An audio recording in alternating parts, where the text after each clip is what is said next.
We're live. All right. Hey, hey. So, how is everybody doing tonight? Doing well, doing well. All right. It's good to be glad that it's Friday. Yes, TGIF for sure. Absolutely. How you doing, buddy? Ah, exhausted. Yeah, I hear you. But, other than that, doing pretty good. It's good. So, our thingies are all popping up there. We're all fancy. Uh, Fancy. so yeah. So, welcome to Friday Night Draw, where we're going to be doing WandaVision tonight. And basically right before we went live, we found out all sorts of good Marvel news and all sorts of other news throughout the day. That's right. We got plenty of ammunition to talk about tonight. All kinds of stuff going on in the MCU. Yeah. So I don't know. It's Friday. I do have an update Oh, okay. on the ice cube trays. Oh, really? Yes. Producer B has acquired some via Amazon. Ah, The craft ice ones and the square ones. you have made my segue very easy. Because Producer A Uh-oh. saw that there was a garage sale in the neighborhood. Uh-oh. Oh, wow. We spent 50 cents. 50 cents. Pretty in pink. Yeah, one's pink, one's kind of red-orange. There you go. So when we see you, Excellent. you're going to have a freezer full of ice. It works for me. I use a lot of ice, so that's good. I was worried I was going to have to remember those things tonight. I was completely organic, folks, because I had no idea you had those sitting there. Yeah, as I was doing my morning stream, or like just after I finished up, phone goes off, ding. Like, hey, there's a garage sale going on a couple blocks over. They've got ice cube trays. And I looked on the map and I'm like, that's a little too far to walk. Maybe I'll ride my bike. And then and Steph's like, well, I can stop after I get home, or we can go over there, or whatever. So yeah, we took a bike ride a couple blocks over, and they still had them. And the lady's like looking at us like we're crazy. You know, our spaceship just landed, and she's like, she's like, well, yeah, it was. I told her you were looking for ice cube trays and couldn't find them. She's like, well, that's an odd thing to, for stores to not have or whatever. I was like, I don't know, you can't find any. So hey, this will make his day. Yeah. Okay. Now my night has been made. So there we go. Right. He's going to have ice everywhere. That's funny. And speaking of ice, Andre's in the house telling us about his dog sled. Hey. Ice, Andre. It's Friday night and I feel all right. Party's here on the live stream. Designated driver's got the keys to my dog sled. Let's get it on. That dog sled's getting a workout. Yeah, it is. I'm going to stick with my my thing that Andre really needs to do some stand-up comedy. I'm telling you. The Ice House in LA is looking for, people. Yeah, one of the comedians I follow a little bit on YouTube, he's been doing virtual stuff for one of the comedy places out there. Who's that? Mark Ellis. Oh, okay. He just did the I think it was the Viper Room. He did virtually. Really? Yeah, he had to sell so many tickets, and like for the package, you got like a T-shirt or something sent to you and all this crazy stuff. But yeah, he did his little comedy routine. Like, the place was empty, but he went in and did it via Zoom or whatever. Yeah. And everybody watched from home. So I didn't know the Viper Room had comedy. I thought it was just like bands and stuff. Yeah, maybe I'm wrong on the location. It was one of those places that's really well known, and Viper Room's what kept coming to mind. Well, there's the Comedy Store in LA, and there's the Ice House, the Laugh Factory. I think that's down in San Diego. And I know all this because I listen to Joe Rogan a lot. Yeah. And he's one of the guys that would normally appear on stuff like that. He's usually on like Comedy Central and things. And he does the first couple of places you rattled off, the Laugh Factory and stuff. I know he does that pretty regularly. like him and Christian Harloff used to work the places. They used to like work the door and all that kind of stuff. Yeah.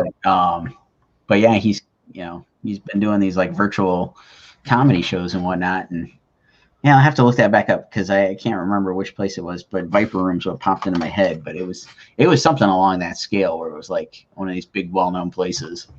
Yeah, there's Andrew. Oh, I can't think of his last name. But he's out of New York, and he has built a set in his house, and he does like a Daily Show type thing. Nice. Him and his buddies write all the episodes. A lot of it's political comedy and stuff. Andrew, what the hell's his name? I don't know. He's just a skinny guy, dark hair. He's from New York City. That narrows it down. Yeah, that really narrows it down, huh? I can't think of his name. It'll come to me when I'm not thinking about it. Right. Yeah, he's really funny. But he's young. He's only like 24, 25 years old. Oh wow. Yeah. So they were just talking about all the different guys now. They're doing what we're doing. They're reinventing themselves because of COVID, and oh yeah. They're doing the live shows and stuff, and a lot of them, are friends with Joe, so they've started their own podcast and stuff. So it's just craziness. Good evening, guys. Jamie Caffey's in the house. Nice. Jalen Warner says Dice Ann, whatever that means. Oh, he was trying to type Dice Man. He typed it, popped up a little bit later there. The Dice Man. Yeah, I think the Dice Man wishes he was 24, 25. Yeah. Yeah, he's got a steady gig in Vegas right now, though, so he ain't doing too bad. He lives in Vegas now. Oh, yeah? Okay. All right. So I'm getting a nudge from producer A there about what we're drawing tonight. So what do we got on tap? I believe we're drawing Division and Scarlett Witch. Yeah. You're drawing what's her name? Division. You're drawing Scarlet Witch, and I'm drawing Division. Yeah. Wanda. Please tell me you're drawing Scarlet Witch.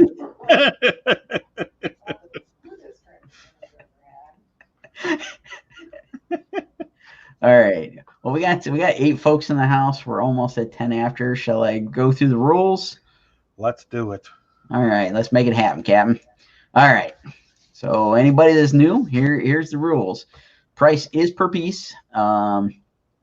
$35 for the pencil sketch that we're going to do in the next 30 minutes. You can buy it now by messaging our respective Facebook pages. You can message Art of Rodney Fike, or you can message Sean Forney Illustration. Shoot that message over if you want to claim the piece. Again, it's $35 for the pencils. It's 6 inches by 9 inches. We're going to throw in free U.S. first class USPS shipping. If you're international or you want to upgrade your shipping, you can do that. Just let us know when you message us, and we can get you pricing. In order to qualify for all those goodies, you need to make the payment before the end of the stream. You can add on inks for an additional $20. It bumps you up to $55. And if you want to go ink and color, it bumps you up to $75.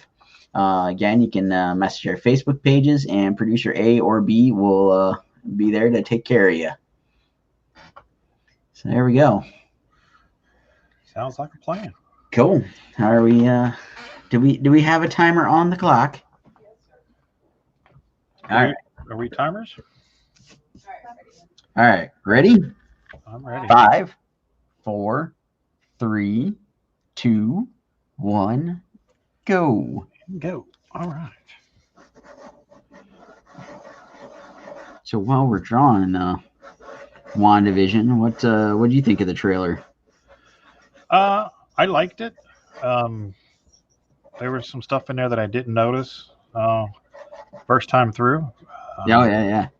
Like what's her name from Two Broke Girls? Oh yeah, Darcy. Yeah. Darcy. Yeah. So I thought that was, going back and looking at it again, I was like, oh, okay, I get it now. I see what they're doing.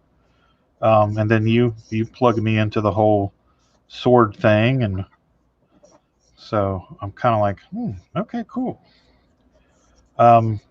It's funny because I think I like it a lot. Well, the Vision has always been one of my favorite characters, so I'm all over this, and I think I'm digging. I'm more excited about it because of what it can potentially be leading to.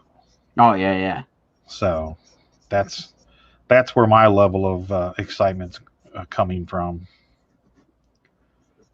Yeah, the potentials in the and what it looks like they're trying to pull off. I mean, it's there's a lot there, and I think there's a lot, like you said. It's like you don't pick up on it the first watch, maybe even the second watch. I mean, I watched it a couple times, and I was sitting there listening to some breakdowns on YouTube and whatnot while I was working, and it's like even then, it's like not just me. I've seen several other people like go back in and watch it again and do another breakdown and be like, okay, this is the stuff we missed after our first pass. and it's typical MCU stuff. Is like they're working in a bunch of stuff. Yeah, and the thing is I've kind of just been separated from it all for a while because of COVID. Mm-hmm. I haven't seen any new movies, haven't gone back and watched any of the older movies, so I really kind of need to go back and like I had no idea about the whole sword thing, until you told me about it the other day. So yeah, I got to kind of play catch up. Oh yeah. So I think I might have to do that before. And when's that coming out? It looks like December. If they're playing it the way everybody thinks they are, because they haven't put out an official date. They just keep saying it's coming 2020, and everybody thinks it is going to start the day Mandalorian ends. So Mandalorian starts October 30th, 31st, whatever that Friday is.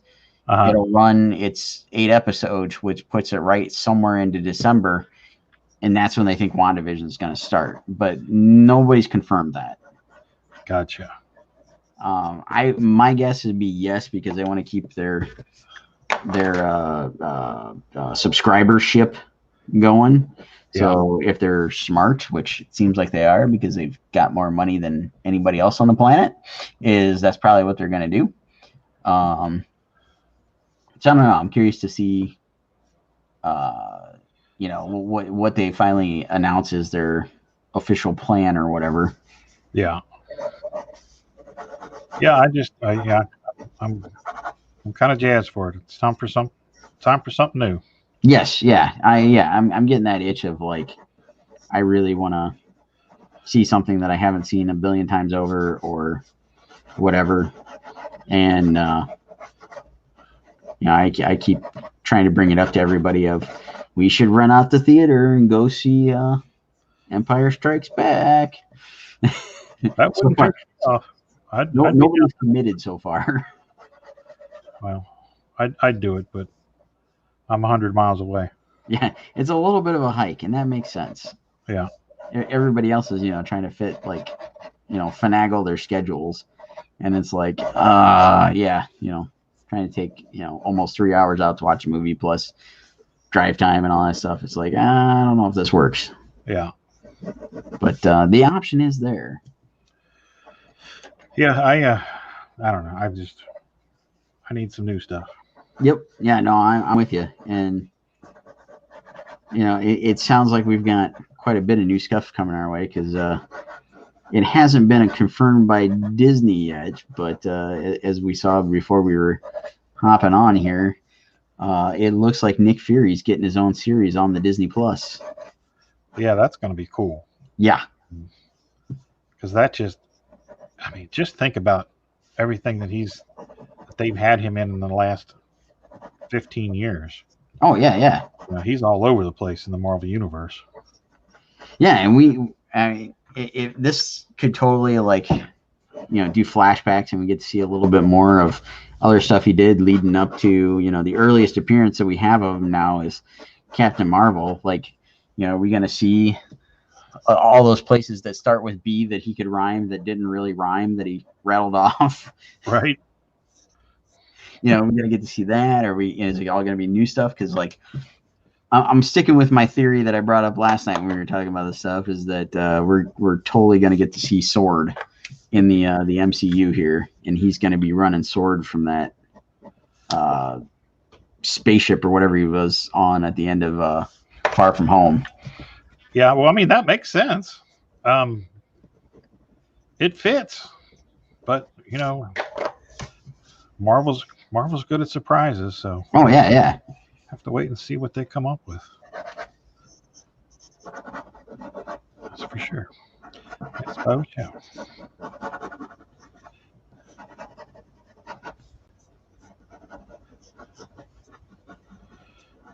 Okay.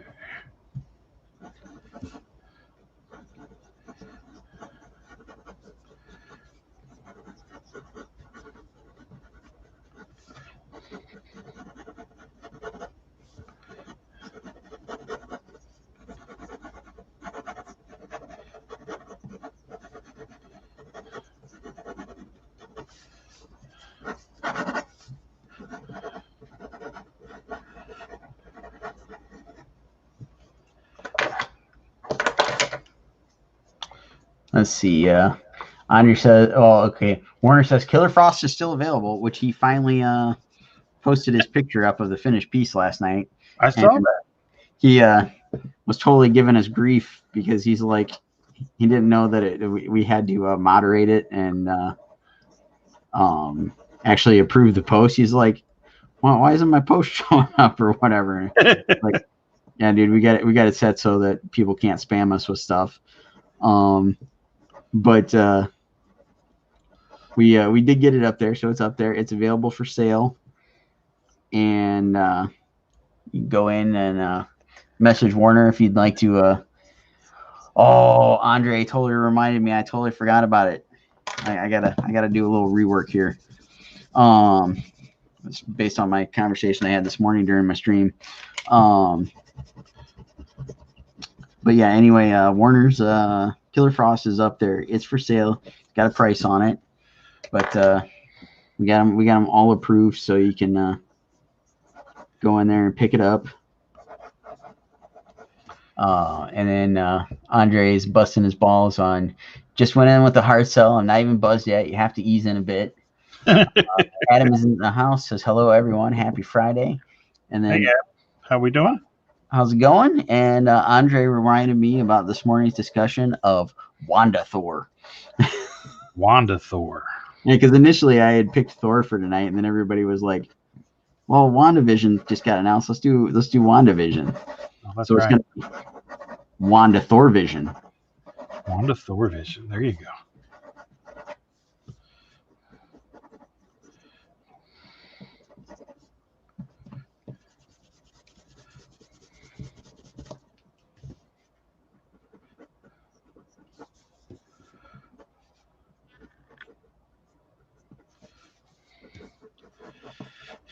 Okay, so we're going to come around here.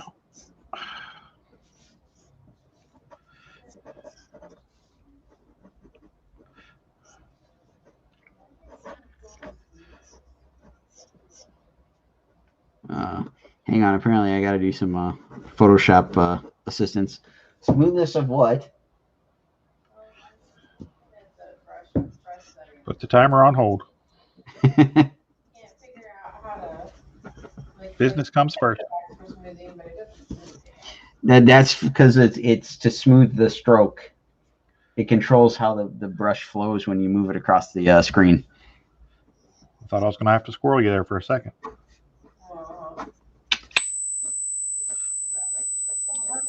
I don't know. That is an awful noise. Make it stop. Make it stop. What is that? Is that coming from us? Where's that coming from? Okay, it stopped. Wait, there it is. What the hell?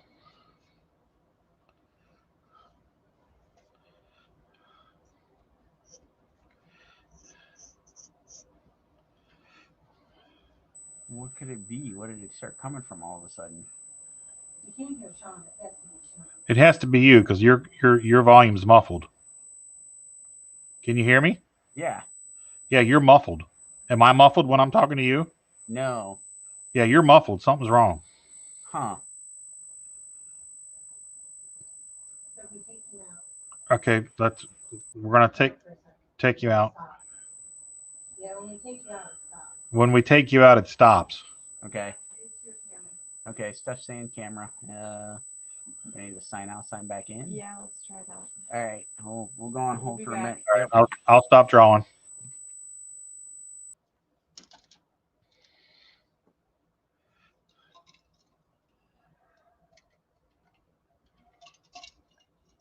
So you can talk. All right, folks, we're having a little bit of technical difficulties with Sean's end, so I've stopped drawing. We've got it on pause. You can't see you. Producer B says he can't see. You should keep drawing. Danny D says something is too close. Someone hit mute, but it's not too bad here. Okay, Andre, it's Sean's side. Danny D says smoke alarm or dog whistle. Right. Okay. Can you hear me? Yes, we can hear you. Is it better? Yes, it's gone. Okay. I don't know. Nothing changed. So Okay. everything was status quo. So I'm going to assume that was just a glitch in the matrix. All right. We'll leave it at that. Pencils up. All right. Reset the timer. I'm on it. All right. For 30 minutes. Oh. Are we good? Yeah. Yeah. All right. All right. Yeah, I don't know. It literally came out of nowhere because, like I said, nothing changed, nothing moved, nothing, whatever. Yeah. And it just, ooh, man, that was piercing on this end. I don't know what it was like in your guys' end. It was a little made my eye bleed a little bit, but Right? After the eyebrow, solar flare. Solar flare. There we go. The Canadians know best. They Yes. know their siren. They're sirens. They know their science.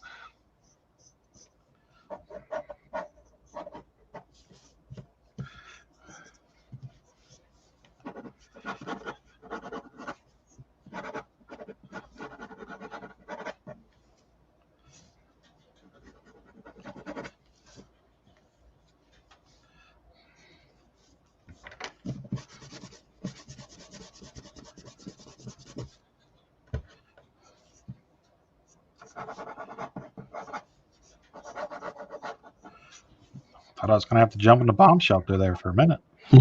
Right?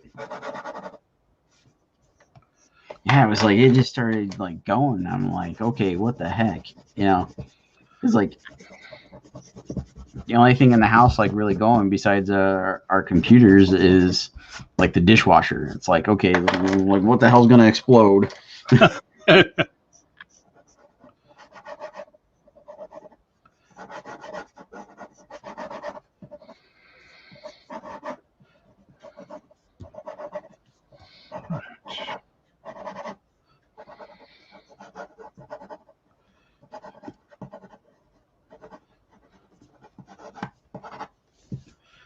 Okay. Andre got my dogs going. Thanks. You're welcome. How'd the squirrels handle it? Yeah. Squirrels.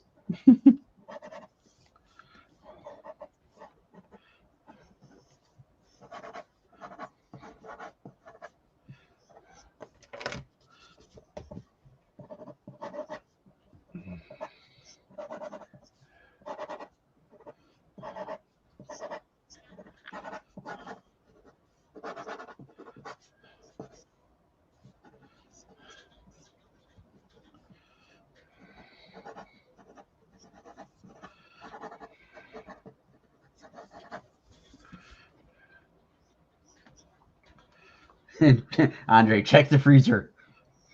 And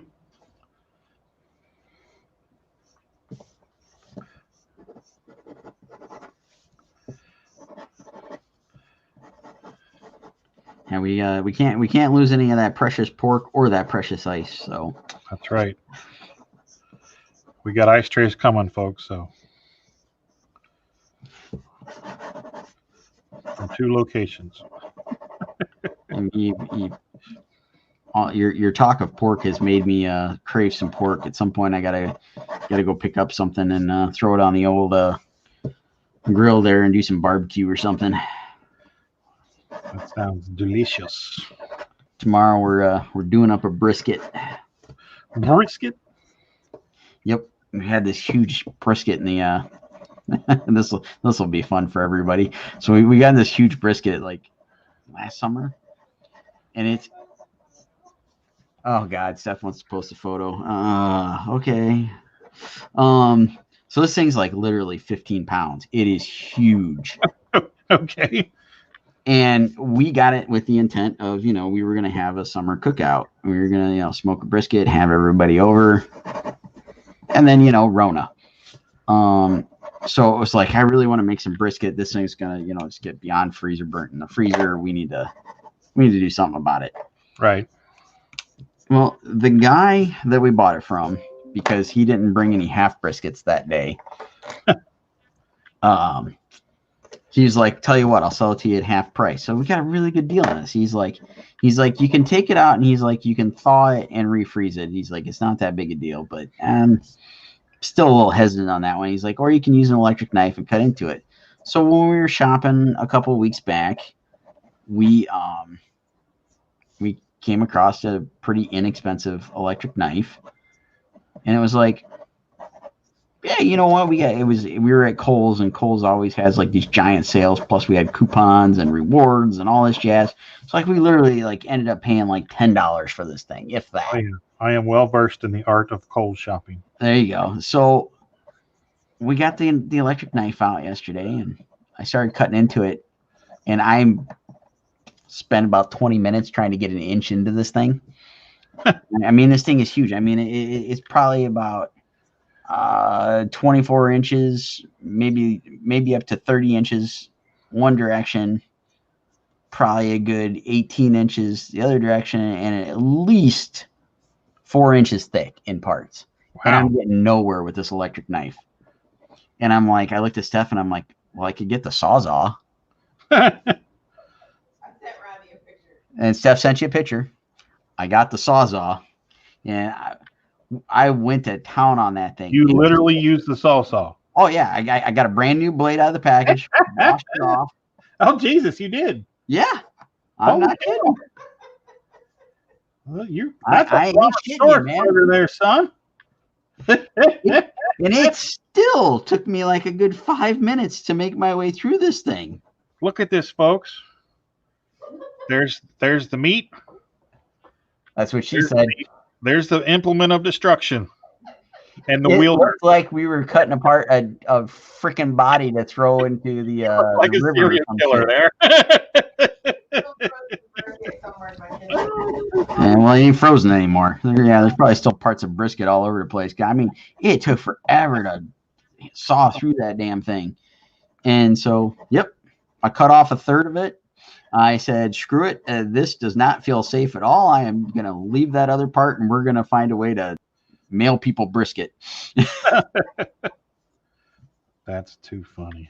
Oh my God. It was, I was sitting there going, oh my God, this thing's going to kick back, or this thing's going to like bust the stove. Like, well, the blade's going to break. Right. Well, yeah, especially when I got towards the end and I pull it out and the blade's going all over the place. I'm like, oh God. That's insane. So I got enough cut off that we're gonna have like at least it's probably still over like 5 pound brisket to cook tomorrow. Huh.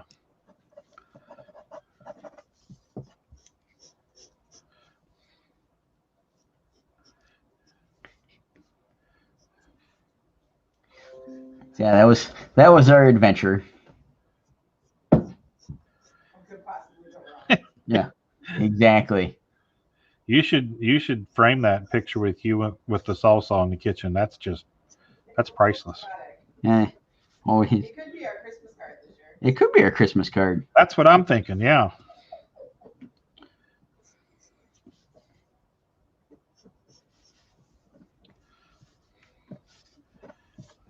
You could play it up like There was a meat shortage during the Rona. Found a new source of meat. Dicing it up now. Happy holidays from the Forneys. Yeah. Happy holidays from Sean. Stuff is missing. Yeah.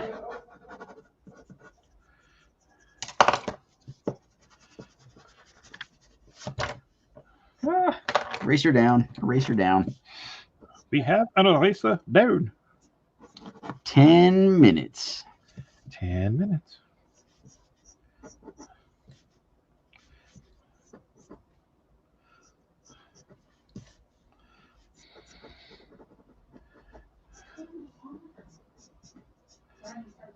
I am. That's what I'm doing right now.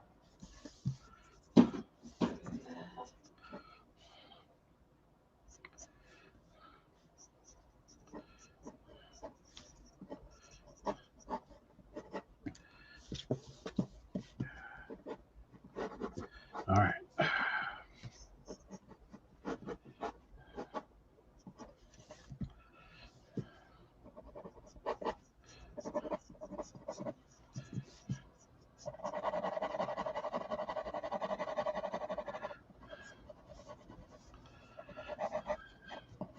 All right. I haven't seen anything pop up, so I'm going to go with both of these are still available. So Yeah. here's your chance to have some WandaVision, folks. Or Producer B said she wouldn't know. Facebook's not working. yeah, I saw messages pop up from the producers, and yeah, the new Pages app sucks. Yes. Everything about the new Facebook sucks. I can use the regular Facebook app on my phone, but the Pages one to run the page, it's awful. Yeah. It is absolutely horrible. So Facebook, I know you're listening in. Fix that shit. Fix your shit, yo. Hey, we're fine. We get at least one apiece. Yeah.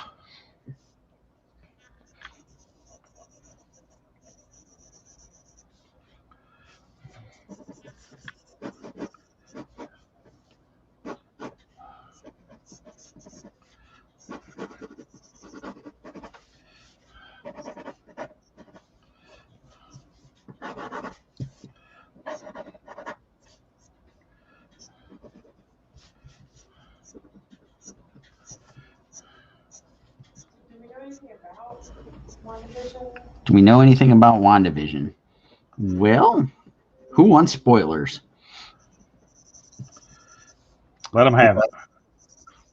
What I've heard, yes, Andre, I'm definitely triggered.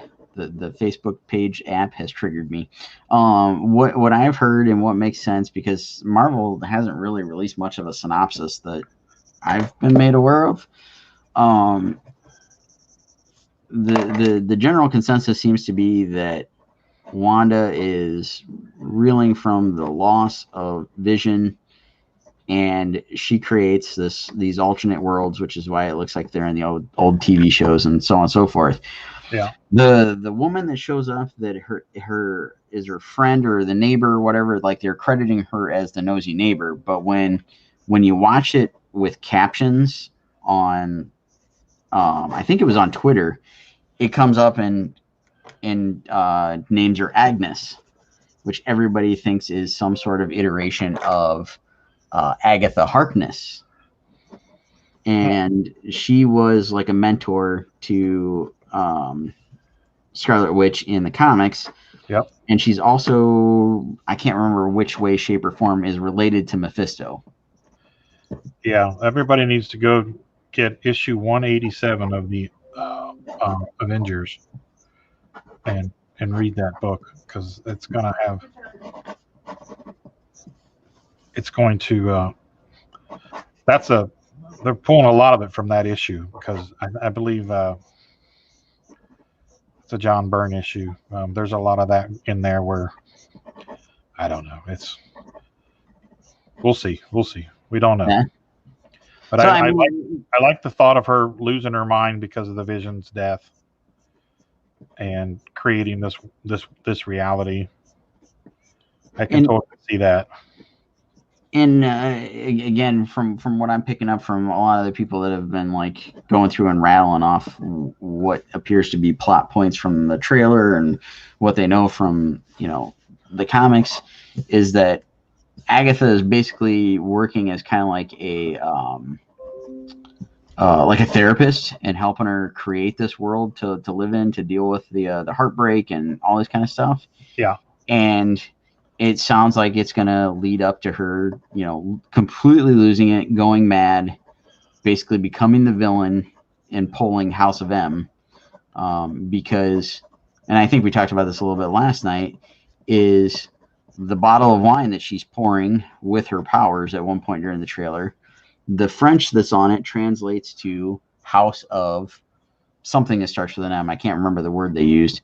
It was a word in French, but basically translates to House of M, where in the comics she said no more mutants. It first started a reality that was only mutants, and then when something happened, decided to make her go even more nuts. She said no more mutants, and then most all of the mutants got wiped out of the Marvel universe, so on and so forth. And people are thinking it's going to be a reversal of that. She's going to lose it, create this alternate reality, whatever, and that's what's going to give the MCU mutants. So that's how we'll get the X-Men and everything. And that she'll become the villain, and she'll be the villain at the start of Doctor Strange and the Multiverse of Madness. Yeah. And that was the article Tina sent to us yesterday with the whole is she going to become the bad guy? I really like the spin on the story if it goes that way. Oh yeah, definitely. Whether or not they do that, I have no idea. But I am totally down for that if they pull that trigger. Yeah, that would be sweet. There's just so many ways there's so much to weave in and out. The possibilities are just endless. So it's just exciting to see. Oh yeah. And I mean, there's all sorts of rumors of what's going to happen with the whole multiverse thing. Like there was a rumor going around the other day that like not only are we possibly going to get like Tobey Maguire Spider-Man making an appearance, but also stuff like alternate castings that could have happened. Like supposedly they're talking to Tom Cruise to show up as an alternate reality Iron Man. I don't really see that. I wonder if that's an homage to all those memes if the MCU existed in the 90s. It's a little bit of that because Tom Cruise was always in the fan cast from Wizard magazines where the Wizard editors would sit there and have their dreamt up movies and whatnot. Yeah. But also at some point in time, Tom Cruise did look at licensing and maybe even did go for the license for doing an Iron Man movie. Huh. And there was another actor that they called out too. In addition to bringing in Tom Cruise, it was they always had Brad Pitt as Captain America. Yeah, there was one that they supposedly said that they were in talks with, and for the life of me, I'm blanking on it. I think I think it was John. 2 minutes. Okay, 2 minutes. It was John Krasinski because John Krasinski tried out for Captain America. Oh yeah, and almost got it. And he's actually come out in interviews and said it was like, yeah, I was really gung ho about doing it, whatever. And then I saw Chris Hemsworth walk into the room, and he was like, "There's no way I can do that." So that was the other rumor. It was supposedly Tom Cruise going to come in and be an alternate reality Iron Man, and John Krasinski is an alternate reality Captain America. I wonder how that works with isn't Tom Cruise under contract with Paramount? Probably. I don't know that it's an exclusivity contract, but sometimes that stuff is. So I don't know.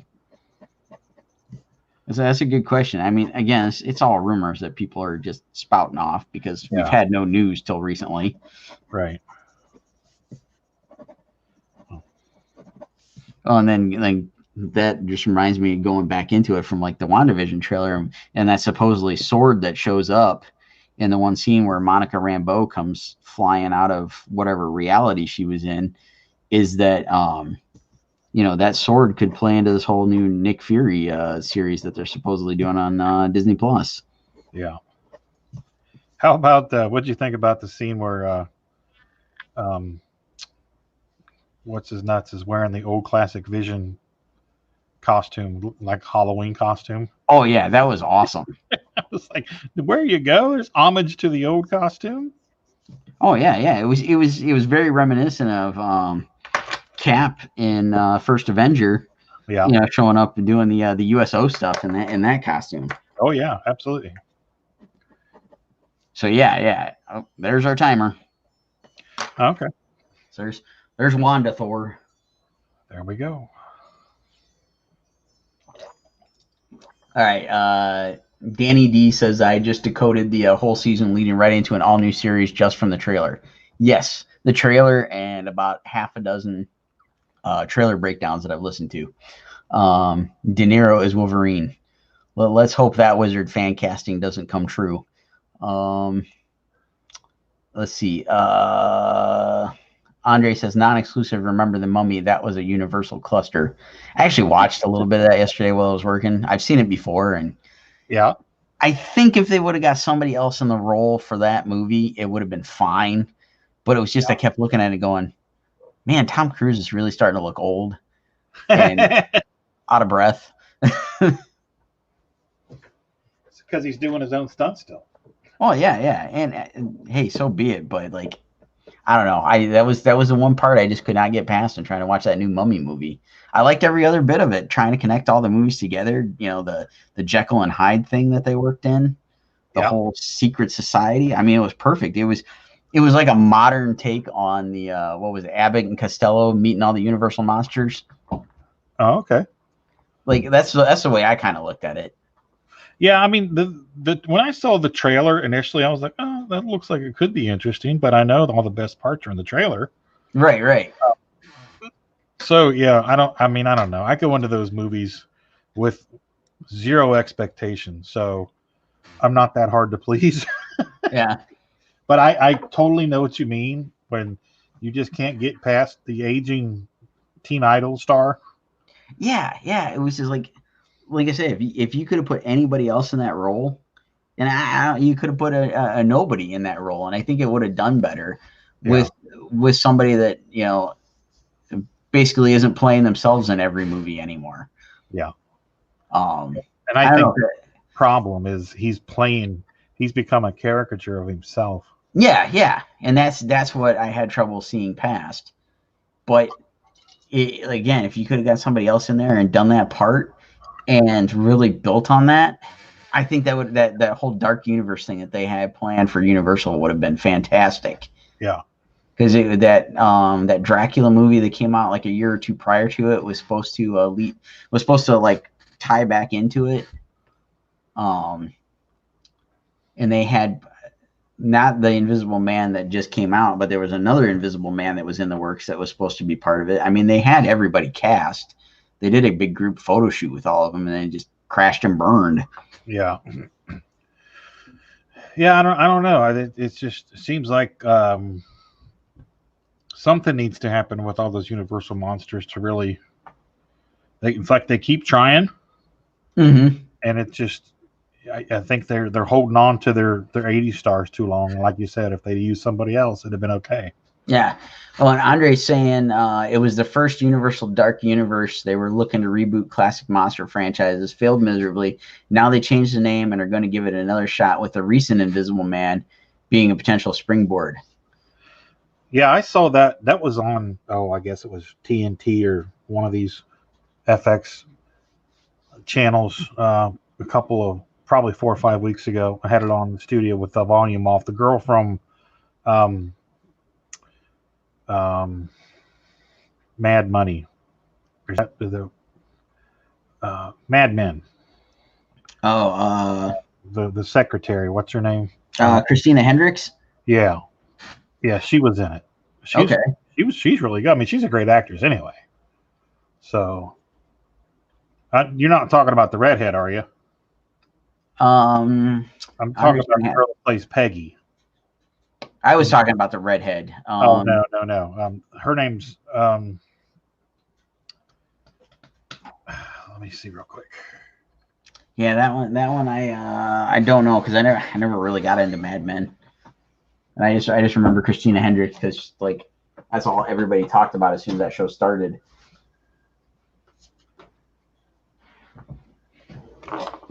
Andre says Handmaiden's Tale. Yeah, Elizabeth Moss. Elizabeth Moss. Okay, I know the name. I can't picture her. Yeah. There she is.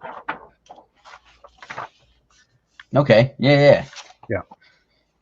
I have not seen Handmaiden's Tale either. I've heard that's really good.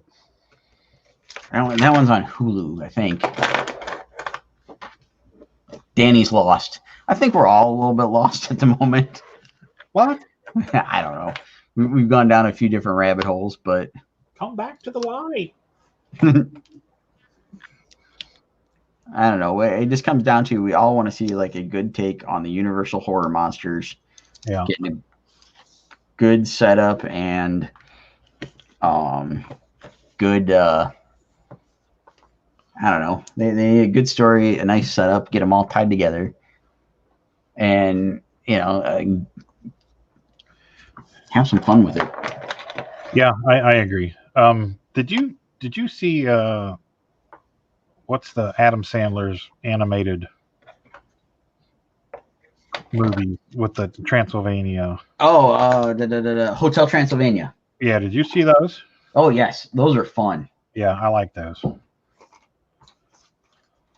Yeah, like I said, it's like to me, it felt like when they were trying to put together that Dark Universe thing, it was like a newer take on the Abbott and Costello movies where they did like Abbott and Costello meet Wolfman, Abbott and Costello meet Frankenstein, all that kind of stuff. Yeah, and like that could totally work, like with the Hotel Transylvania thing, because it's kind of like in that same vein. Yeah, like the just kooky monster characters coming in. You know what I think one of the big problems is with the monster movies nowadays is everybody's so reliant on computers and green screens that they've lost the art of scare. Oh yeah. Which is one of the reasons why the Mandalorians I think is so successful, is they've gone back to traditional puppetry and stuff like that, and I think it makes a difference. I agree with you. It definitely makes a difference, and it makes the people behind the camera work that much harder to tell a story. Yeah. I mean, if you've become so, it's like, like us coloring in Photoshop. If all you do is color in Photoshop and you never use markers, then when it comes time to start coloring with markers again, you're like, oh shit, I haven't done this in a while. Oh yeah. And yeah, it's definitely that same mindset. And like Warner chimed in with the blah blah blah. Blah, blah, blah. Like doing all this stuff when they're doing the practical effects anymore. Like Mandalorian's the prime example. It's like they get actual actors underneath all that stuff. Well, whether it be a stunt actor, like in the case of the actual Mandalorian, it was there was two different guys playing underneath that helmet for most of the series. Yeah. And one of them was John Wayne's grandson, I think. Yeah, I saw that. And these guys knew what they were doing. They could pull off all these little bits, and they've got like a handful of people controlling Baby Yoda. But it's people that are versed in doing the puppetry and stuff. It's not just like, it in the sense of like, if they were going to do a CGI, there's definitely a difference between trying to do a CG animation of a little character trying to walk around and kind of be like a toddler and all this stuff versus, having a puppet. And in some cases, like they did with Queel, they get a person in costume to move around and do the stuff. Yeah. And, they pull off all the camera trickery to make it work and all that good stuff. I don't know. I'm kind of losing my point here, but it's just, yeah, they found ways to make it work doing the old school stuff, and it just comes across way more realistic than trying to do something that's animated that they're trying to make look real, and it just kind of loses some of the charm. Yeah, like Yoda in Phantom Menace. Right. He looks much better in Attack of the Clones. Oh yeah. But he looks terrible in the Phantom Menace, I think. Yeah, and it's like Steph said, they learned a lot in trying to transition and get those effects to work. And like, well, in that first cut of Phantom Menace, it was a puppet, and it looked bad. Yeah. And then in order to do the CG version for Attack of the Clones, they went back in and redid all of Phantom Menace with that CG version. And so now all we get is the CG version. We can't see the bad puppet on TV anymore. That's good. Bad puppets give me nightmares. Yeah. Oh, Vernon's in the house. What's up, Vernon? Hey, Vernon. How are you doing, buddy? And Danny says it's true. Back in the days of horror movie, the guy who is about to get some is about to squirt blood all over his hot date. Right. Andre says, being born in Transylvania, it was very nice to be represented on the big screen, though not very accurate. Man, you are an international man of mystery and intrigue. Yeah. I'm being told you didn't spell Transylvania right. Jeez, you're from there and you can't spell it right. Wow. I was born in Spain. Yeah, I was totally baffled by that one when you said that last week or week before. Yeah. U.S. Naval Base in Rota, Spain.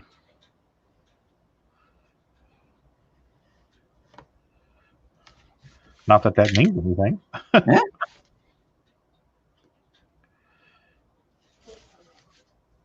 It's still a great, interesting fact to know. That's right. Yeah, there's going to be a quiz later. It's going to be worth 500 points. Who was born where?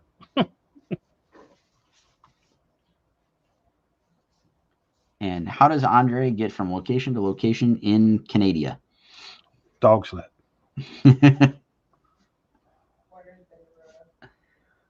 Warner says he's been to Rota, Spain. Am I saying it right? Yep. ROTA.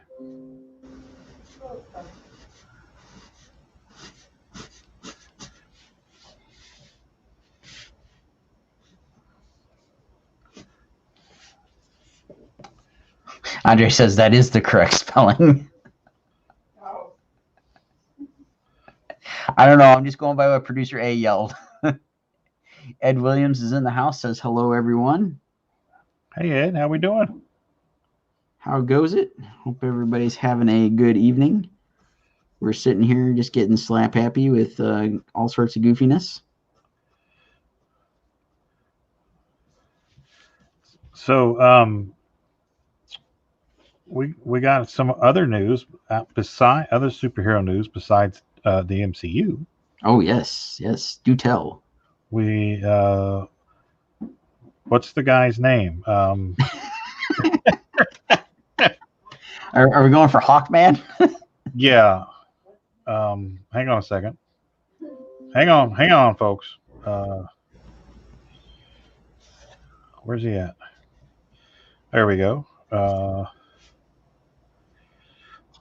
Come on. Oh, Aldous Hodge. Hodge has been cast as Hawkman in the Black Adam film. And for those of you who are not familiar with Aldous Hodge, Sean and producer A said that he's in Leverage, Yes.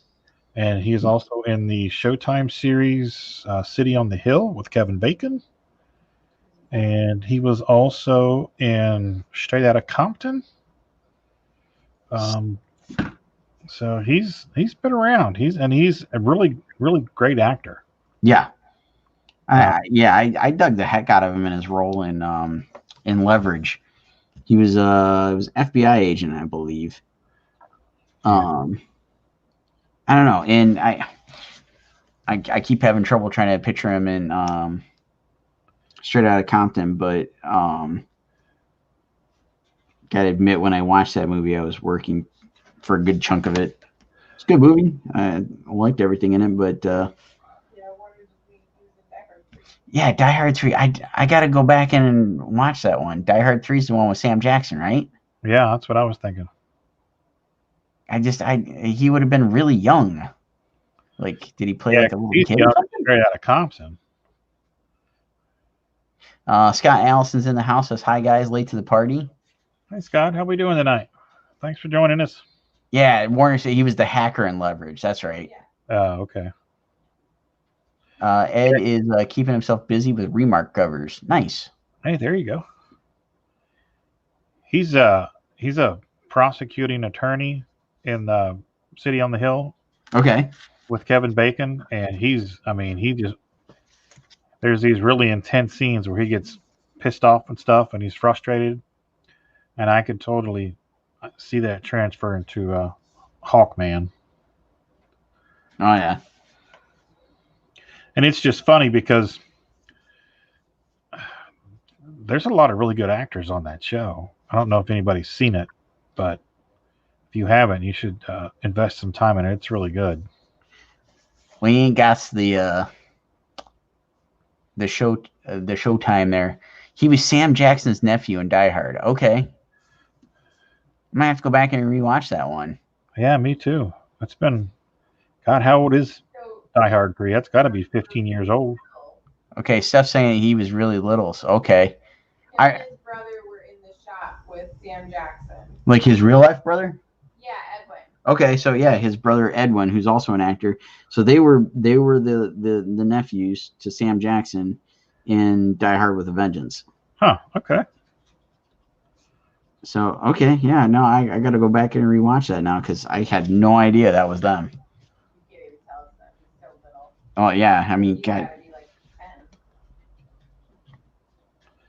And then he was in 2 Die Hard movies. Well, yeah, you listed off, I think he was in the most recent one, Good Day to Die Hard. Yeah. He was Foxy in Good Day to Die Hard. I only saw that one once because that was the last one with Jay Courtney or whatever. Oh, Josh's MC Ren and Straight Outta Compton. That's who he played. Okay. Yeah, I need to go back and rewatch that because that was one of the movies that got turned on as like background noise while I was working on something. So I heard it, but I didn't really get to see much of it. It's so cool that in that movie, Ice Cube's son plays him. Yes. And it's so weird how much he looks like him. Oh yeah. And Andre chimed in with he was the psychic soldier in Supernatural. Yes. Yep. Yeah, because that was the first thing Steph brought up when I saw the announcement, and I pulled up his picture on the Google, because I saw the announcement come from The Rock's Instagram. He posted a picture and he's like, "Welcome to the family" or something like that, and tagged the actor and stuff. And I was like, "Okay, cool. We got to do a little research into this one." Because it was funny because you had just asked me last night about if they had cast anybody. Well, if they started filming. Yeah. And I was like, I don't even know if they've cast anybody yet. And there you go. Speaking of filming, I read I don't remember where I read it today, but I read that they've already started filming the Loki movie. The series? Yes. Yeah. Yes. They that is filming. They went back to work on Falcon and the Winter Soldier. And then there's 2 more that have actually started hiring staff. And there's 2 more that started hiring staff. Well, we know from last week they started working on She-Hulk. Right. Moon Knight's in the works. Moon Knight. Hawkeye. And yeah, Hawkeye's in the works. Yeah. But Moon Knight, I think, started hiring staff. Steph is saying Moon Knight started hiring staffers. I think that's right. I gotta double check. She's double checking. Oh shoot. Oh, and that was the other thing that we had on our list of all the stuff was like, Nick Fury is supposedly getting a Disney Plus series, and they push back all the Marvel stuff, and it's there is some stuff behind all the delays in releasing the movie because they're going to tell one larger story like is typical MCU. Right. The rumor that I've actually heard going around a little bit, and then you shared it with me earlier today, is we're possibly getting a Thunderbolts. Yeah. They could be a precursor in Falcon and Winter Soldier, which is one of the reasons why they're pushing that back. Yeah. So there's 4 in pre-production. There are 4 Disney Plus shows in pre-production. Hawkeye, Ms. Marvel, She-Hulk, and Moon Knight. Hawkeye, Ms. Marvel, She-Hulk, Moon Knight. Did I get them all? Yeah, Loki's already. Loki's already filming. And an animated What If. Oh yeah, and the animated What If is in production. Oh, sweet. So let me ask you a question about Ms. Marvel. Mm-hmm. Is that the Brie Larson Ms. Marvel, or is it the Monica? No, it's Kamala Khan. Oh, the young girl. Yes. Okay. How it's going to tie into Captain Marvel and if Monica Rambeau is showing up in WandaVision, how it's all going to tie together, I don't know. Different universes. I Kamala Khan, I don't think is going to be a different universe. I think it's going to be, I think they're going to play off of the whole comic thing where she is a total fangirl of Captain Marvel, and that's why she picks the name. Ed's asking a question. Rodney Fike, what pen are you using? I am using this bad boy. That's a Fudenosuke Tombow. Can you see that? There you go. Kind of shows up there. Yeah. They're really nice. This has become my new inking pen.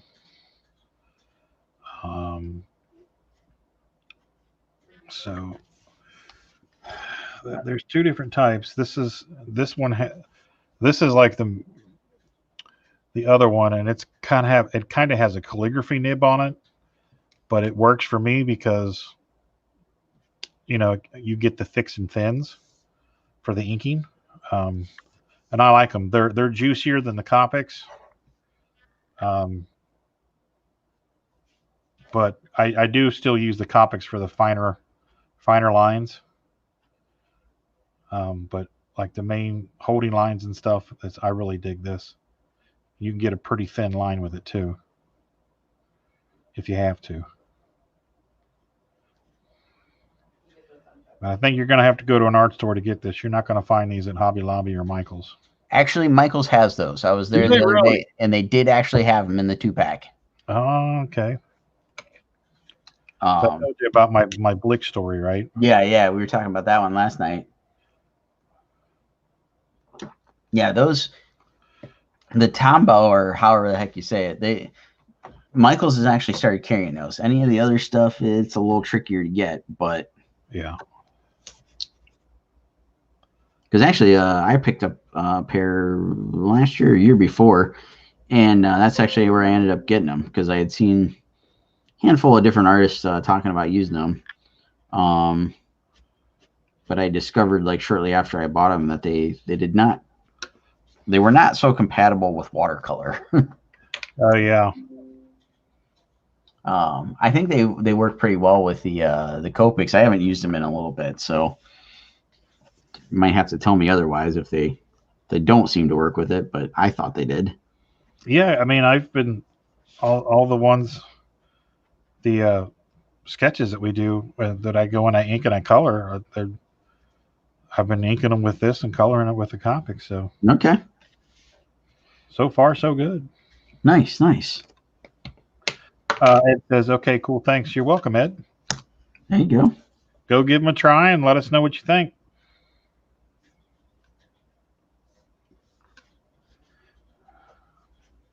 That is part of why we're here. Yep. Or something of that nature. We're here to educate and inform. Yes. And occasionally entertain. And if we're not entertaining, we just read Andre's comments and it takes care of it. It takes care of itself. Ooh, which I forget. Did I show off Andre's sticker last night? I think I did show off Andre's sticker last night. Barry? Yeah. That's nice. Yeah, these turned out really cool. I love the drawing that he did for that. So there you go, folks. You get to see Andre's work in the field guide book coming up. Hopefully next month we will have the Kickstarter up and running. Sweet.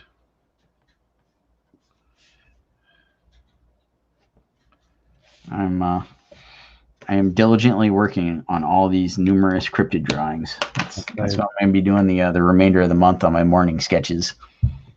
It's keeping you a busy little bee, huh? Oh, yeah.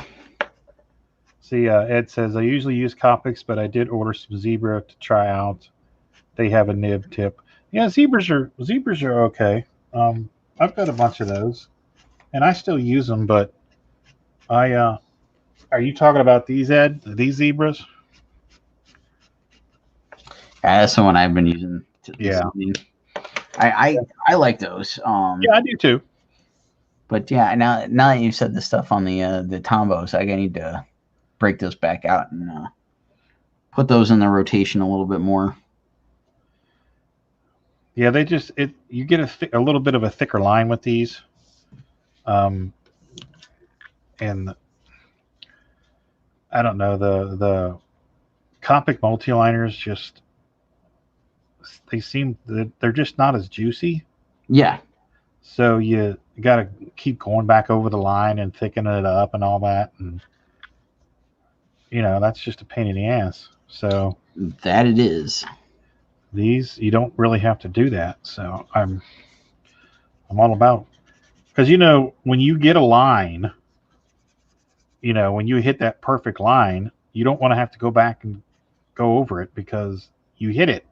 Yeah, And I found myself having to continually do that with the Copic, so I just search for other things and kind of don't use them anymore. Yeah.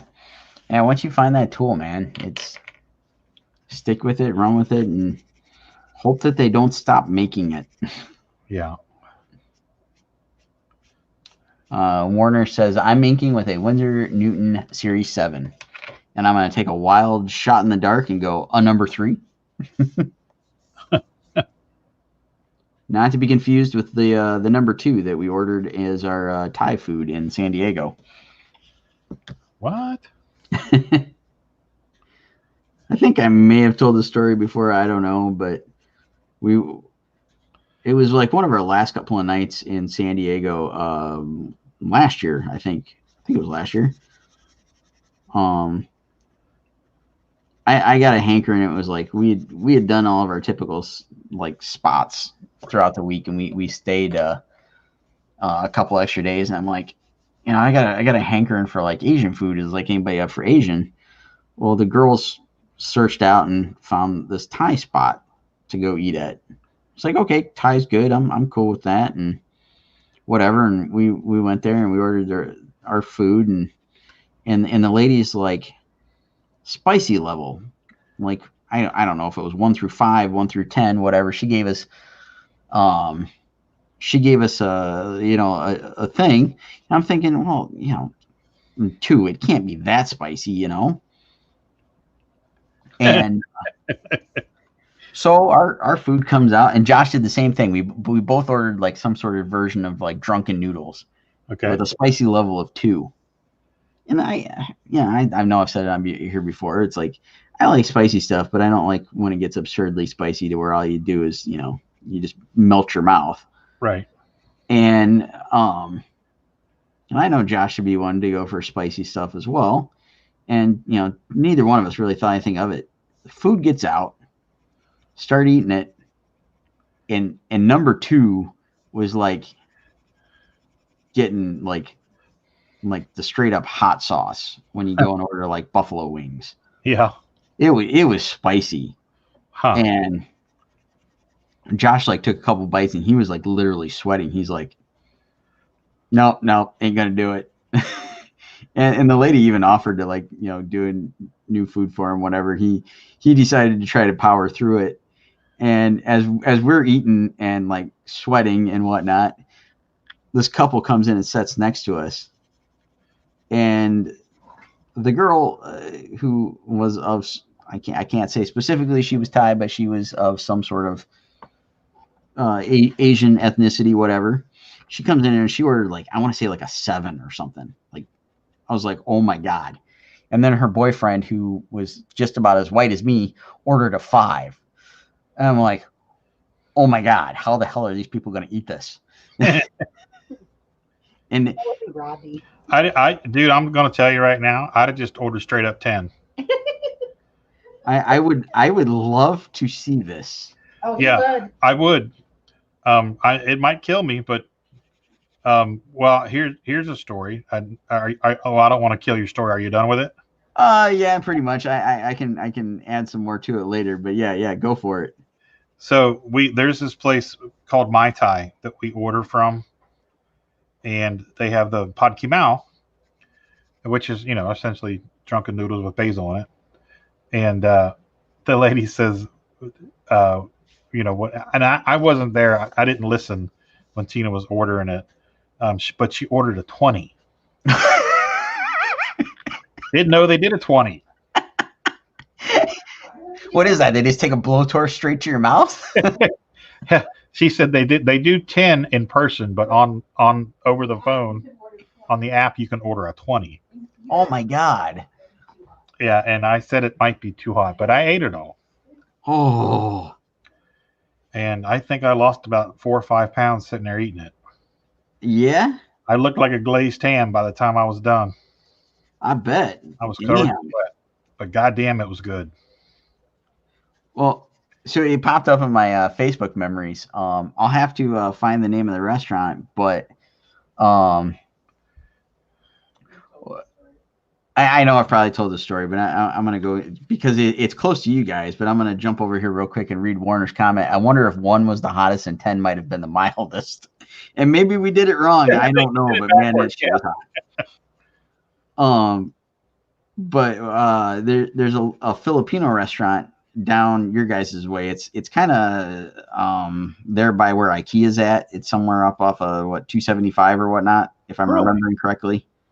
And who knows, maybe I'm completely wrong. But Jesse and Izzy met us at this place. Izzy's Filipino, and she really wanted us to try Filipino food for the first time. And so, from them driving down from Dayton, it was like, good place for us to meet in the middle was this restaurant when we were at Cincinnati Comic Expo. And we went in and we started getting our food ordered and whatnot, and they started bringing it out. And Jesse ordered some sort of, I don't remember if it was noodles or what. It was something in a bowl. It was this big, massive dish of stuff. And he said he wanted it hot. And they made it up, brought it out, set it on the table. And I don't remember if he specified what kind of pepper it was or whatnot, but they brought him out this little tiny, like, ramekin of just cut up hot peppers of some sort. Yeah. I don't know what kind it was. Hot chili peppers? So, yeah, some sort of like hot chili pepper. I mean, it could have been like a Thai chili or something, whatever's supposed to be pretty got a good kick to it or whatever. Yeah. And they brought out this little dish of it, and he like thanked the waitress, whatever, and he just grabs the little dish, dumps it straight on his food. And no joke, we sat there and laughed our asses off because the entire kitchen staff and the couple of gals that were working because it was a real tiny hole in the wall restaurant, they were working the front. They all stood there and waited for him to eat the food because they were like, this white guy's going to like melt his face off here. And he was sweating. By the time we were done eating, he was just dripping. It was hilarious. And all these people, like the entire staff was just sitting there waiting for him to like start choking or, screaming or something, and nothing happened. He just kept going down and eating it. Yep, that sounds like me. It was an adventure. We'll have to look up the name, and one of these days when we can make it down there, go check out the place. Yeah, you need to let me know because I want to go try this this supposed hot stuff. It was really good. I might not have picked the greatest thing to eat. I got some sort of papaya something or other. Yeah. But, what Steph got looked like way better. She got some sort of fried chicken where they literally take an entire chicken and deep fry it all at once. Sounds good to me. Yeah. Oh yeah, and the garlic fried rice. That was amazing. Oh man. And I tried the spam musubi or however you say it, where it's basically like spam sushi. Really? It's pretty good. I really enjoyed that. Like I said, my other meal that I ordered, it was all right. It wasn't anything to write home about, but yeah, it was fun. And then Izzy had us try the crazy dessert. It had ube ice cream on it, but the holly something like that. I can't remember how you pronounce it. Holly. It's big giant bowl full of all these different things, but it's dessert, and so it's got this ube ice cream and these little like it had like little gel filled things, the like the stuff they put in the bubble tea, that kind of stuff. Yeah. And they also put beans on it, and that completely threw me off. I'm like, what? Beans. Hey, yeah, it had beans on it. That sounds crazy. I've got I went to Jungle Jim's on the way home from work yesterday, and I bought a big old bag of Hungarian peppers and some tomatoes with some bean sprouts and onions and mushrooms. I'm gonna make a big pot of it. Woo! That sounds good. Hey, Ed's asking, what do you guys do to keep the back of sketch covers clean if you're not planning to draw it? Ed, I make these. Oh yeah. They are backing boards, and I tape the sides. And when I draw the book on the book, I put the back cover in there. So the only thing on this is the front of the sketch cover. So, and this protects it. I mean, look how you see how dirty the back of that is. But yeah, and I've probably got 4 of these, and I take them. I've got a set that I take to shows with me, and then I've got a set here for the studio. Yeah, and I just literally slide the rest of the book in here, and then I work on the cover so the rest of the book is protected. But there's just 2 backing boards, and you tape it together with masking tape. This is just blue painter's tape, so that's what I use. What about you, Sean? Well, I normally just put a piece of paper down on the desk because I also use it, as you can see, as my tester sheet at times. Yeah. But I forgot, a buddy of mine brought this to me at C2E2. Same concept. I think this is just like a tag board or poster board or something that he's got taped together, much the same as you did. He just did a strip at the top and bottom. Yeah. Slide the whole book in there. And then, then all you got to worry about is the front cover, because, this theoretically is clean. I always forget that I have this. You brought that out and reminded me. It's like, oh yeah, that's in my my portfolio case. So I dug it out. But usually, like I said, I just dig out a scrap piece of paper and pop it down. And Warner says he uses a top loader. I saw that, yeah. I don't mind this. This works. I think your idea is definitely something to try out, because I think I'd have less stuff hanging over the edge. I might like that a little bit better. But This one in particular, it makes, and I think that's because this book's a little bit thicker and whatnot, but the cover gets a little bouncy on me, so it kind of aggravates me as I'm trying to work on it. But 6 one, half dozen the other, I guess, as far as the ideas of how to go about it. Yeah, everybody comes up with their own method.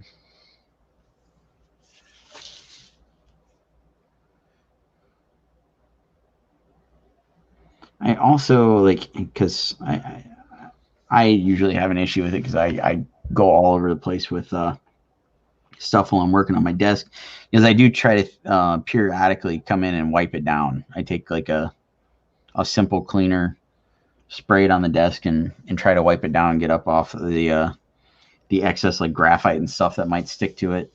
Yeah, I need to do that more myself, because when I first started doing sketch covers, I was completely unaware of people's desires to, the correlation between it's a comic book, you want to keep it in as pristine condition as possible. That concept just escaped me because I'm me and I'm kind of stupid that way. But when I realized it, I was like, oh crap. And I remember one time I was working on a sketch cover and I turned it over and I looked at it and I was like, oh yeah, I've done that too. Yeah. Oh my goodness. yeah. I've done that a few times and I was like, oh man, it's like I try to sit there and erase it and all that stuff. And so yeah, I've gotten in the habit of at least, I just grabbed I've got a bunch of 12 by 18. It's just simple plain printer paper that I put on a scrap, and I've got some like newsprint that I'll do every once in a while. Just basically whatever's handy that I can throw down to kind of keep it from getting all over the place. Josh says, I also do the backing board thing. There you go. Yeah, like I said, it's like, more than one way to skin a cat, basically. Yeah, it's like Photoshop. There's 10 ways to do the same thing. Right. And you just gotta test them, figure out what works for you.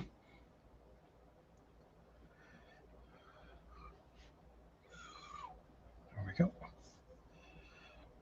Yeah, you were talking about people, the collectability of like doing the sketch cover, and the folks that want to get it graded. There for a while, there were a lot of folks that were very how do I put it nicely? Very very conscientious about how their cover was going to get treated. Yeah. So they would bring the sketch cover in a top loader with just a little window cut out to draw on. Oh yeah. Nothing drives me more batty than trying to draw on one of those. Yeah, I know exactly what you're talking about, because the first sketch cover I ever did, it was at Cincinnati, and a guy came up to me. He had 2 Ewok things, and he had the blue tape. He had the square taped off. Yep. And I had to draw within that square, and I'm like, okay. But I agree. It's very confining. It's confining, well, and it's hard. Trying to work around that edge and whatnot. Yeah. It's so not conducive for doing a decent sketch. And I totally get the idea behind it. I'm totally respectful when people, want to do that. But I just feel like I can't put my best effort into it because it gets so restrictive. Yeah, I'm with you. I'm totally with you.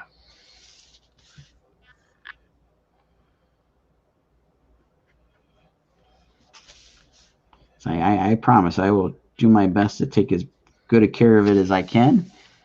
But I got stuff happens. I get it. Oh, here we go. If they want to buy it, it's on eBay for $100. Yeah, if you want to, here it is. If you want to buy it, it's on eBay for $100. There you go, folks. That is hilarious. That's from awesome. 2012. Yeah. It's been on eBay probably since 2012. She said it's been on eBay since about 2012. All right, there you go, folks. You can get You can get a semi, not early Rodney Fike. Act now while supplies last. Yeah. That's totally the Ewok cartoon look too. That's cool. Yeah, that's what they wanted. I did one like that, and I did one realistic of Wicket. Nice. And I think I inked that entire thing with a Pentel pen brush. Oh, nice. That's on there too. Yeah, that's on there too. Yeah, last year at Baltimore, I got to do a sketch of the Ewok X-wing pilot. Ewok. Right. Oh, okay. Yeah, he was. I thought you said X-Men pilot. Oh yeah. If I understood it right from like what they explained to me and what I ended up having to look up, is the Ewok was like within the comic book stories and whatnot, was a myth to all the like new recruits. Was like, yeah, this one time, he was the urban legend in the Star Wars universe. Okay. It's like, yeah, there's an Ewok that's an X-wing pilot. He's got these prosthetics that he puts on in order to reach all the stuff, and like there's this whole crazy backstory, and it was like, the equivalent of like telling the ghost story of my town's got the headless motorcycle man or whatever. It was like that kind of thing that they would do to the new recruits or whatnot. Right. But so much so that like there's actually an action figure of this Ewok, and I think he got like I think at some point got his own story or something like that. I don't know if it was like one of the pilots, telling the tale of the pilot or whatnot. I don't know. But it was funny. Like I learned way too much about that Ewok in doing that sketch. Oh, that's crazy. Oh, yeah. I've never heard anything about it. I can't remember his name, but I know if you search Ewok X-wing pilot, it pops up. You can read all about him. That's just kooky.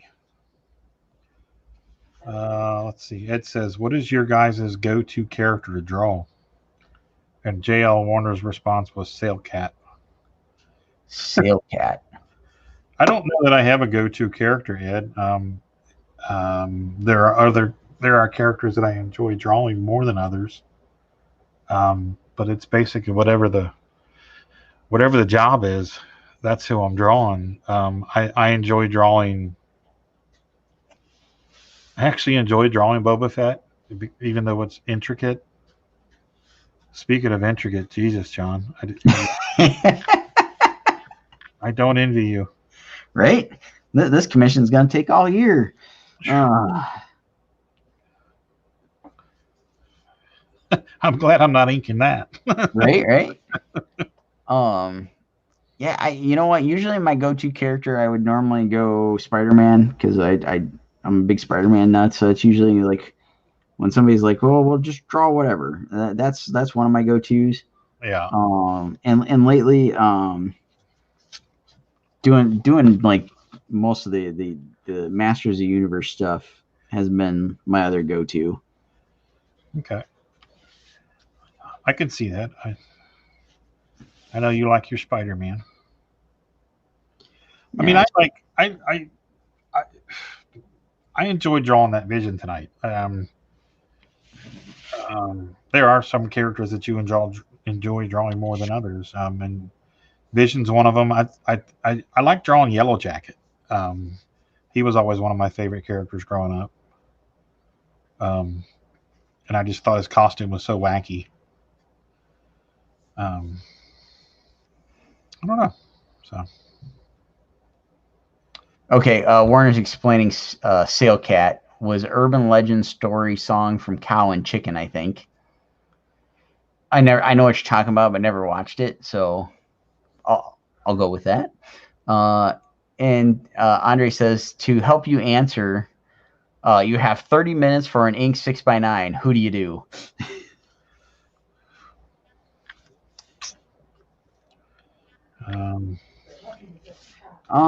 I think in that instance, I would definitely go for like, He-Man or maybe like Conan the Barbarian, because I love doing stuff like that where I can, have some fun. Yeah, I can really, exaggerate the anatomy and stuff.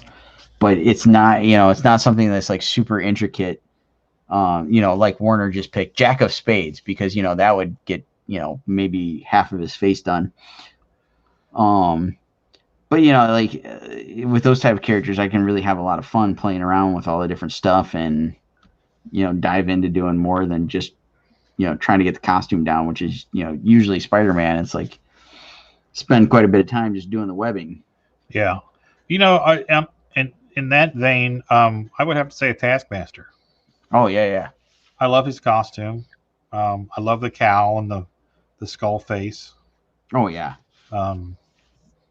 So yeah, I would have to say he's I enjoy drawing him a lot.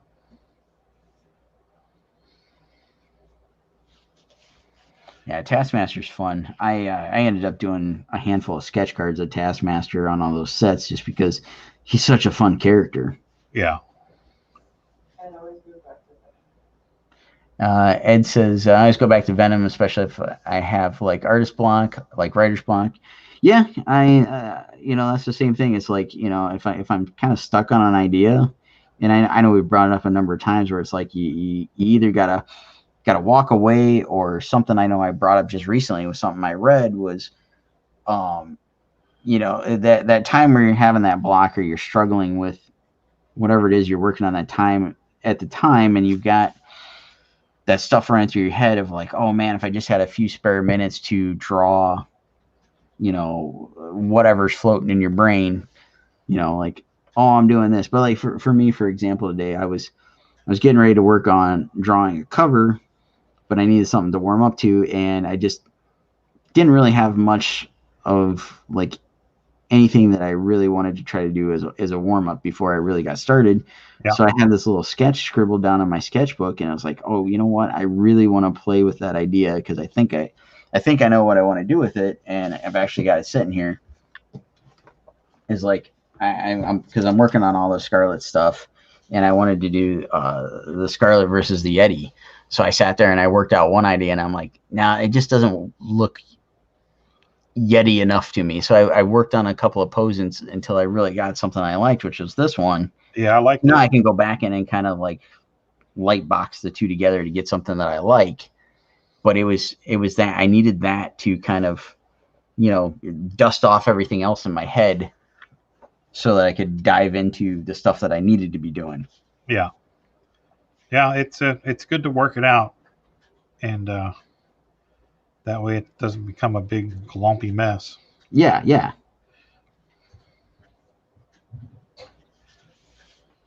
And let's see. Warner can't think of a go-to. Andre says, I'm with Ed. Venom all the way. Yeah, Venom's pretty. He's kind of therapeutic because I like playing with the blacks and the whites. Oh yeah. Then there's all those teeth that you can draw, and I like drawing those because I like dirtying them up with, all the line work and stuff and shading, and I like the spatialness of the black and white, doing the muscles, the graphic, because I do a lot of more graphic stuff a lot. Yeah. With that and my blacks and stuff, so I get a kick out of that. So like, so I've had this conversation with Warner a few times, and we won't go down the whole style mess. I don't know other word other than mess for that. That requires numerous hours. But when you draw somebody like Venom, for example, like, do you have like a particular like look, feel, style, whatever that comes into your head of like, this is like the way I see Venom, like, per se Todd McFarlane's version, or Eric Larson, or Mark Bagley, or whoever? Do you have stuff like that goes through your head when you sit down and draw somebody like that? I do. And for me, for Venom, it is a mashup between Ramos and Herrera's Venoms. Nice. Yeah. Because Herrera, who was Ramos's protege, he's animation. He works for Disney, and his stuff is a lot more exaggerated. It's like Walt Simonson on crack. Oh yeah. More cartoony. So his Venoms get to be really outlandish and really fun. So I try to, I like, I lean more towards cartoony stuff anyway. So every time I draw Venom, it's an exercise and just fun. Oh yeah. And they never turn out the same. They're always different. But it's because I'm just experimenting.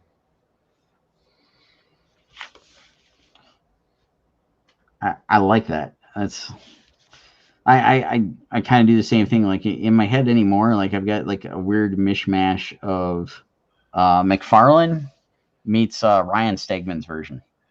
Yeah. Ryan Stegman is just a hell of a solid artist. Oh yeah. Fundamentals and everything. It's just, God, I wish I could do what he does. Right.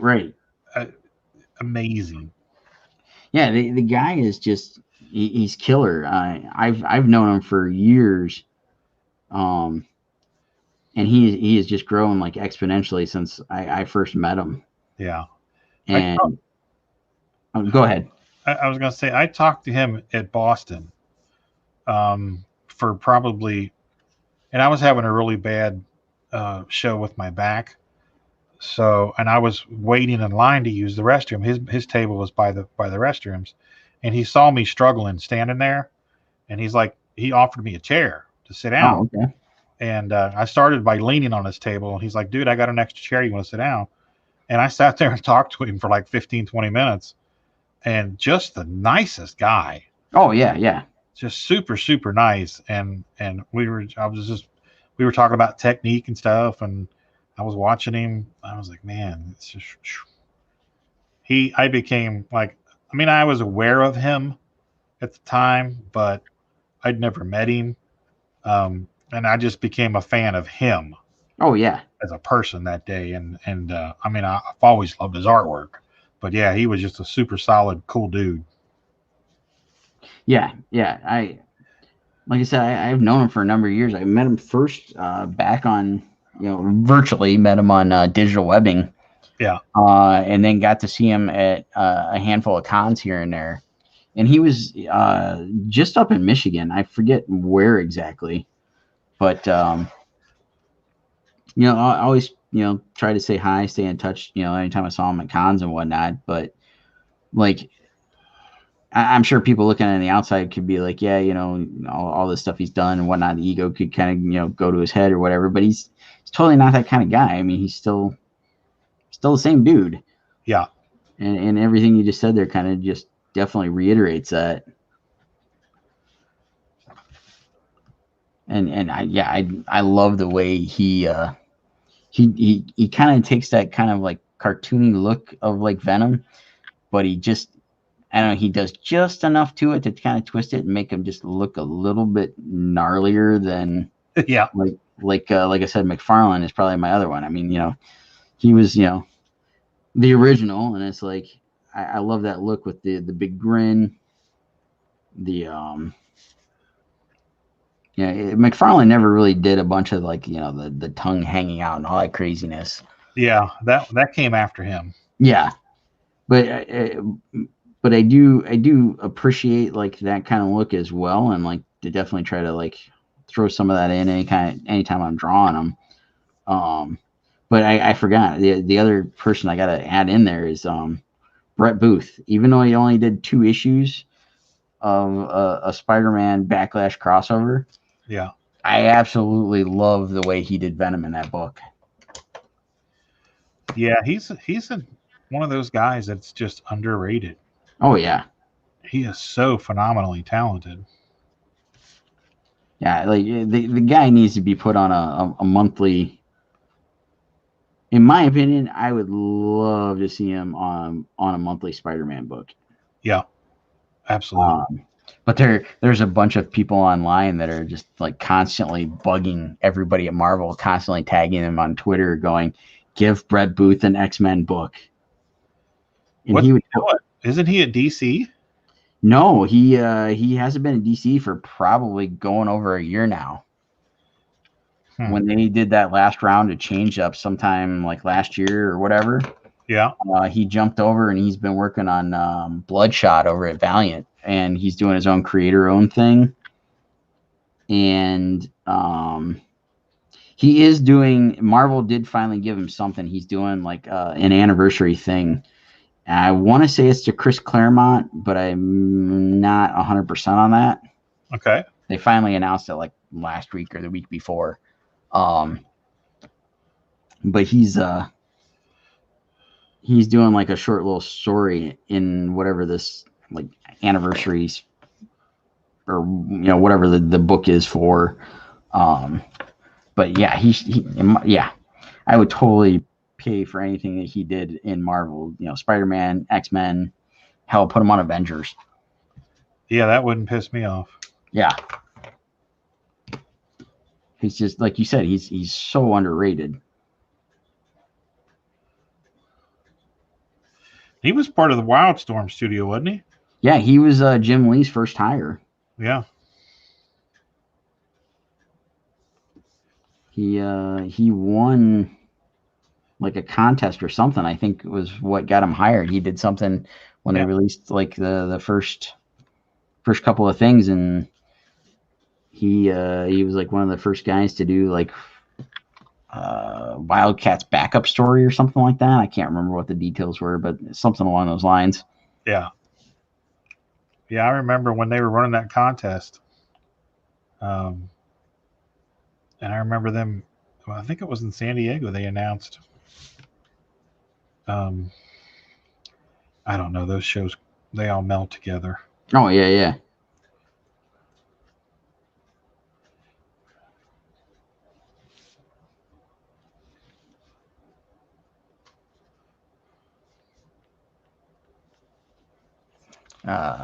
Let's see. Ed says, right now I'm remarking the Walking Dead 163 covers with horror characters.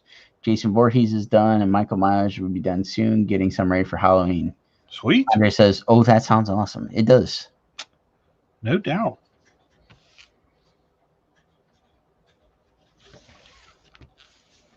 Yeah, and during my morning live streams, I've been teasing to everybody our plans for October and doing all the horror related stuff for our sketch offs. That's gonna be so much fun. Oh yeah, I did talk to Jay Fife. I told him he's got to come on and join us for Godzilla night. Oh sweet, is he up for it? He was intrigued by it. I haven't heard back from him since I sent him the date. So, okay. But he's doing a live sale with Locked and Loaded Comics tonight. So. He was a little preoccupied. Did you see Mark Eccleberry's comment? Oh, no. Okay. Does anyone else just cramp up watching these guys draw? Nice. What's up, Mark? How's it going, buddy? So Mark is a buddy of ours. He's actually husband to Steph's coworker. Oh, okay. So he's it's good to see him joining in the conversation here. I was gonna say that looked like a new name. Happy birthday. Oh yeah. Their son Luke's birthday was yesterday. Yeah, yesterday. So do a little happy birthday shout out to Luke there. There you go. Happy birthday, Luke.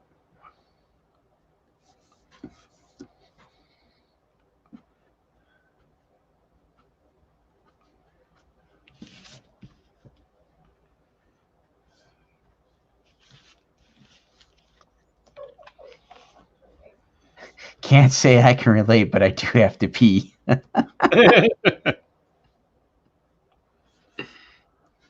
Well, Andre, if you wouldn't have started drinking the second we went on. That's right, man. Put the or before. Wait, what? Oh, Mark says, thanks, guys. It means a lot. Hey, anytime, buddy. No doubt. No doubt. Okay.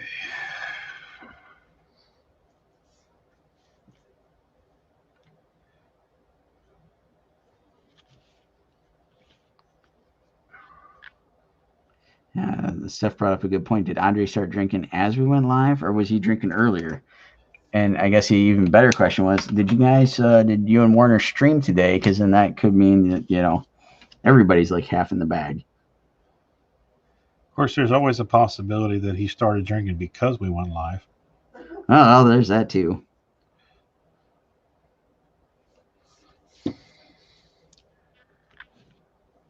He's like, these guys again. Ed says, I do stippling on a lot of my pieces, so I can relate to the hand cramps. Oh, man. Whew. You are a braver man than me. Well, you say that, but then I think back to your pinup for Roadkill Rampage and all the hand-drawn, like, splatter parts and stuff. I mean, I'm sitting here doing the same thing on Dr. Fate. So it's my anal retentiveness. I just start doing it. Oh, yeah. Yeah. Get in trouble soon. Yeah, I think we might be reaching our threshold there. Oh, yeah. I didn't realize what time it was. Let's see. Andre says no stream today. Too busy not streaming. I like that. And Josh says I muddled and cut the lawn. I definitely had a couple. Muddled the lawn. Muddled. All right, I think I'm stopping here. All right, that's a good stopping point. I've got a chunk of Thanos. You got a good chunk going on there. Yeah, that felt good. Cool. Get him finished up here soon because I gotta get these wrapped up so I can move on to some of the rest of the stuff on the list. Yeah, definitely. All right, let's put up the pieces one last time. Yes. They are both still available, I'm assuming. They are both still available. WandaVision in the house. Josh mudded the ceiling. It said muddled. I'm trying to figure out what does that mean with the lawn. I almost said something else, but I screwed myself. Ed says, awesome work, guys. # inspiration. Or if you're watching Cobra Kai, hash brown inspiration. Send it to the internet. Go over pricing. All right. So the sketches, they're $35 for pencils as they stand right now. You can add inks and the price jumps to $55. You can add inks and color and it jumps to $75. And it's just like Keith to join in the last minutes of the stream. Wasn't Chunk of Thanos the failed DQ Blizzard Avengers tie-in? Nice. Wow.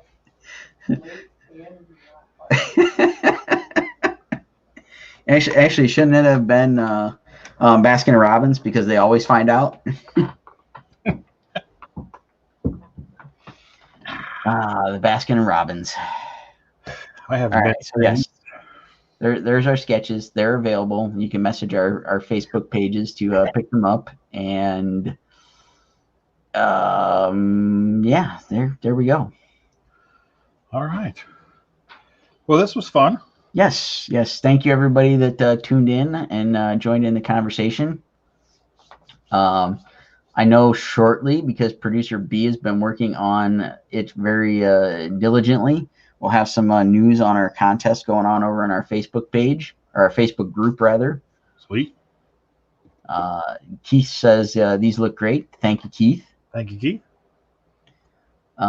So yeah, well, you guys will see the announcement soon on our contest going on. And let's see, Rodney, are you streaming this weekend? Yes, tomorrow at 11 a.m. Cool. So there we go, folks. Go over and join Rodney tomorrow, 11 a.m. Ed says, I'm really enjoying Cobra Kai. It's a lot of fun. I'm waiting for season 3. I am not streaming this weekend. I'm going to catch up on the Cryptids book, catch up on commissions and other projects, and mowing the lawn. Hey, sounds like fun. Yeah. Andre says, great stuff. Have a good weekend, everybody. Stay frosty. Stay frosty. There we go. All right. All right, everybody. Have a good night, good rest of the weekend, and catch Rodney tomorrow, and then I'll catch you guys back on Monday. Night, everybody. Night.